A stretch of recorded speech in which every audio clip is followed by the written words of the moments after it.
Olá! Hoje a gente vai mergulhar numa daquelas tretas boas do direito processual, sabe? A gente pode ter um processo que é super rápido e ao mesmo tempo super participativo? Pois é, essa pergunta está bem no centro do debate sobre o amicus curiae, o famoso amigo da corte, quando o assunto é mandado de segurança. De um lado, a gente tem a pressa, do outro, a necessidade de ouvir mais vozes. Bora entender essa disputa? E antes da gente entrar de cabeça no tema, aquele pedido super rápido, mas que faz toda a diferença. Se esse tipo de análise mais aprofundada te interessa, já deixa o like e se inscreve. É esse apoio que dá o gás para a gente continuar trazendo mais conteúdo. Valeu mesmo! Então, a grande pergunta é essa aqui. Afinal, cabe amicus curiae em mandado de segurança? Olha, pode parecer uma pergunta bem técnica, né? Mas a resposta para ela mostra uma briga de fundo sobre que tipo de justiça a gente quer construir. Uma que preza pela velocidade acima de tudo ou uma mais aberta, mais democrática? Vamos explorar os argumentos de cada lado. Para a gente conseguir desembolar essa controvérsia, primeiro a gente precisa conhecer quem é a estrela principal desse debate. Afinal, o que é exatamente um amicus curiae e por que a presença dele num processo causa tanta discussão? O amicus curiae, que a gente traduz como amigo da corte, bem, exatamente isso que o nome diz. Ele não é parte do processo, não está lá para ganhar ou perder a causa. Pensa nele como um especialista, uma organização, alguém que manja muito do assunto e que entra no caso para trazer informações técnicas, dados ou até uma perspectiva social diferente, sabe? A ideia é enriquecer o debate e ajudar o juiz a tomar uma decisão mais completa, mais bem informada.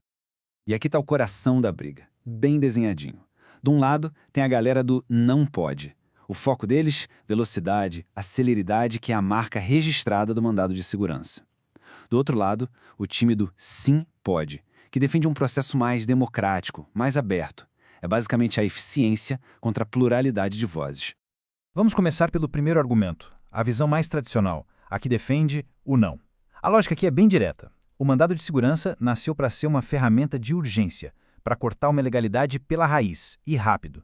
Nesse cenário, qualquer coisa a mais, qualquer intervenção é vista como um obstáculo, algo que atrapalha. Então, o ponto central de quem defende essa ideia é a celeridade.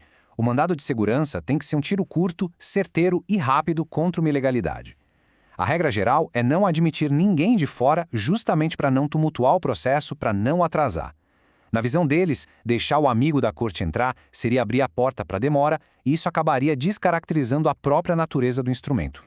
E olha só, essa citação do ministro Luiz Fux resume essa posição de forma perfeita. Ele destaca o caráter personalíssimo da ação e a exigência de celeridade como os dois pilares que, historicamente, fecharam as portas para o amicus curiae.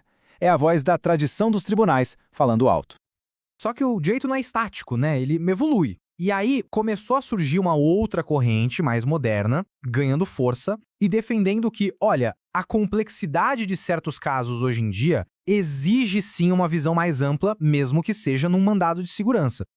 Essa nova visão se apoia em alguns argumentos bem fortes. Primeiro, o Código de Processo Civil de 2015 veio com essa pegada de um processo mais colaborativo, mais aberto ao diálogo. Segundo, a própria doutrina jurídica evoluiu, defendendo que trazer um especialista para o debate, longe de ser um atraso, é um baita investimento numa decisão de mais qualidade. A ideia é bem simples, na verdade. Quanto mais informação e mais pontos de vista, melhor a decisão final. E essa visão mais moderna começou a pipocar em decisões do próprio STF, como essa aqui do ministro Gilmar Mendes. Percebe a mudança no tom? Ele fala que a intervenção tem sido admitida, mesmo em processos como o MS. Claro, ele coloca condições, depende da relevância do tema, da representatividade de quem está pedindo para entrar. Não é uma porta escancarada, mas com certeza já é uma fresta bem importante que se abriu. Opa, só uma pausa rapidinha. Se essa nossa conversa está ajudando a clarear as coisas, que tal compartilhar com os amigos ou nas redes sociais? Cada compartilhamento ajuda demais o canal a crescer e permite que a gente produza mais análises como esta. A gente agradece muito. E agora, vamos voltar para o ponto que pode ter mudado o jogo. E bem, quando esse debate parecia estar nessa queda de braço entre a tradição e essas decisões mais novas, mais isoladas, surge um verdadeiro ponto de virada. Uma decisão de um órgão colegiado do STJ que tem tudo para mudar o rumo dessa conversa de vez.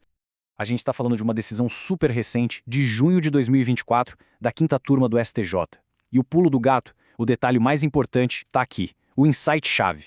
O tribunal mudou completamente o foco do debate.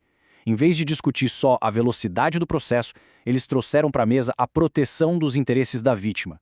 Uma perspectiva totalmente nova. Vamos entender a linha de raciocínio do STJ passo a passo. Primeiro, eles fizeram uma analogia genial. Se no habeas corpus, que protege a liberdade, pode ter intervenção de terceiros, por que no mandado de segurança que protege outros direitos não poderia? Faz sentido, né? Segundo, o foco foi na vítima. Lembrando que o devido processo legal não serve só para o réu, mas também para proteger quem foi lesado. E terceiro, eles foram lá na própria lei do MS e acharam uma previsão, no artigo 24, que autoriza a intervenção. Juntando tudo isso, a conclusão ficou óbvia. Impedir a participação de quem tem interesse direto no resultado, como era o caso, seria uma violação ao direito de participar do processo. Beleza, mas e aí? Como é que todo esse debate teórico se traduz na prática, principalmente para quem está estudando para concurso? Vamos dar uma olhada em como as bancas têm cobrado esse assunto. E olha só que interessante como isso reflete a evolução do tema. Em 2019, uma questão da Quadrix já considerou correta a afirmação genérica de que o MS admite a intervenção, ou seja, já na linha da visão mais moderna. Por outro lado, em 2017, a CESP considerou errada uma afirmação que restringia demais essa possibilidade. Isso mostra como o entendimento foi se abrindo com o tempo. A tendência clara é essa: admitir sim, desde que a matéria seja relevante. E com isso, a gente termina com uma provocação para a gente pensar. Essa discussão sobre o amicus curia no mandado de segurança, no fundo, é bem maior do que parece. Ela nos força a perguntar: para que lado o processo judicial no Brasil está caminhando? Será que a gente está indo para um modelo cada vez mais aberto, mais dialogado, mais participativo? A resposta ainda está sendo escrita dia após dia nos tribunais. E chegamos ao fim. Muito obrigado mesmo por ter acompanhado essa análise com a gente. Não se esqueça que o seu like é fundamental. É ele que mostra que estamos no caminho certo. E para não perder os próximos temas, siga o DireitoCast lá no Spotify para ter acesso a todo o nosso conteúdo em áudio. E se preferir ver de novo essa e outras análises em formato visual, é só procurar por DireitoCast no YouTube e também no TikTok. A gente se encontra na próxima. Até lá!